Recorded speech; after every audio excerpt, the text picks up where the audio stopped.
দর্শক, এই মুহূর্তে ফরিদপুরের ভাঙ্গা থেকে সার্বিক পরিস্থিতির খবর জানাতে যুক্ত হচ্ছেন প্রতিনিধি শফিকুল ইসলাম জনি। জনি, ভাঙ্গায় এখন কেমন পরিস্থিতি দেখছেন আমাদের জানাবেন।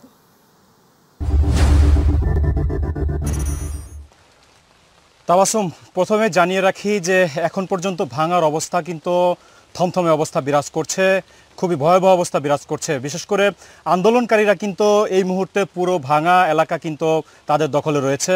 আমরা সকাল থেকে যেমনটি জানানোর চেষ্টা করছিলাম যে মূলত গতকাল বিকালে যে স্বরাষ্ট্র উপদেষ্টার বক্তব্যের পর থেকেই কিন্তু আন্দোলনকারীরা সকালে শান্তিপূর্ণ অবস্থান কর্মসূচি পালন করলেও কিন্তু সকাল 11:30টার পর থেকে কিন্তু সেটি ভয়াবহ রূপ ধারণ করে।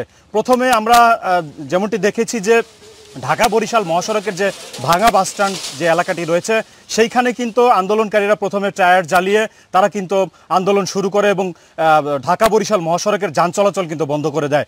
এরপরে স্থানীয় যে প্রশাসন এবং এপিবিএন সদস্য এবং আইনশৃঙ্খলা বাহিনীর যারা সদস্য রয়েছিলেন তারা কিন্তু সেখানে অবস্থান করছিলেন। তবে আন্দোলনকারীরা, আমরা যেটি জানতে পেরেছি যে আন্দোলনকারীরা বিভিন্ন স্থান থেকে, উপজেলার বিভিন্ন ইউনিয়ন থেকে যখন ভাঙ্গা অভিমুখে রওনা করছিল ঠিক তখনই কিন্তু পরিস্থিতি আরও ভয়াবহ অবস্থায় দিকে যায়। তো এরপরে আমরা যেমনটি জানতে পেরেছি আন্দোলনকারীরা প্রথমে উপজেলা পরিষদে ভাঙচুর চালায় এবং অগ্নিসংযোগ চালায়।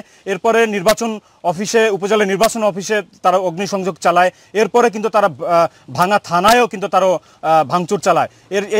সেই সময় কিন্তু তারা বেশ কয়েকটি গাড়িও ভাঙচুর করে।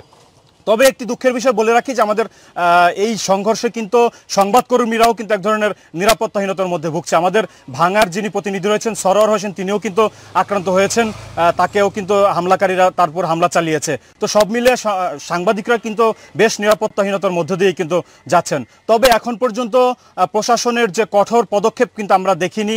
বিশেষ করে আমরা যেমনটি দেখেছি যে আন্দোলনকারীরা যতই চড়াও হচ্ছে ততই কিন্তু প্রশাসনের লোকজন যারা ছিল, বিশেষ করে পুলিশ সদস্য যারা ছিল, তারা কিন্তু নিরাপদ অবস্থানে ফিরে গিয়েছেন এবং তারা কিন্তু কোনো ধরনের কোনো সংঘর্ষে কিন্তু আন্দোলনকারীদের সাথে জড়াননি। তবে আমরা যেমনটি এখন পর্যন্ত আমরা যেমনটি জানি যে দক্ষিণাঞ্চলের যে 21টি যে জেলা রয়েছে সেই 21টি জেলার প্রবেশমুখ কিন্তু ভাঙ্গা ইন্টারসেকশন। এই ইন্টারসেকশন থেকে কিন্তু ভাঙ্গার সাথে যে যোগাযোগ, প্রত্যেকটি জেলার সাথে কিন্তু যোগাযোগ এই মুহূর্তে বন্ধ রয়েছে। বিশেষ করে আন্দোলনকারীরা কিন্তু পুরো ভাঙ্গাকে তাদের নিয়ন্ত্রণে নিয়ে রেখেছেন। এছাড়াও আমরা রেলপথের খবর যদি বলতে চাই, এই মুহূর্তে কিন্তু রেল যোগাযোগও বন্ধ রয়েছে। তবে আমরা বেলা বাড়ার সাথে সাথে আন্দোলনকারীরাও কিন্তু চড়াও হচ্ছেন এবং বিভিন্ন জায়গায় আমরা যেমনটি দেখেছি যে তারা ঢাল, সরকি এবং দেশীয় অস্ত্র নিয়ে কিন্তু তারা উপজেলা ও অভিমুখে তারা মহড়া দিচ্ছেন। তো সব মিলিয়ে বলা যায় যে সংবাদকর্মীদের দেখলেই কিন্তু তারা চড়াও হচ্ছেন। তাই আমরা আমাদের নিরাপদ অবস্থানে থেকেই আমরা আমাদের কাজ চালিয়ে যাচ্ছি বলে এমনটি বলতে চাচ্ছি। তো এই ছিল আমার কাছে ভাঙ্গার এই অবস্থান কর্মসূচির সর্বশেষ খবর। জনি, আপনাকে ধন্যবাদ। দর্শক, ফরিদপুরের ভাঙ্গা থেকে আন্দোলনের সবশেষ পরিস্থিতি জানাচ্ছিল আমাদের প্রতিনিধি শফিকুল ইসলাম জনি।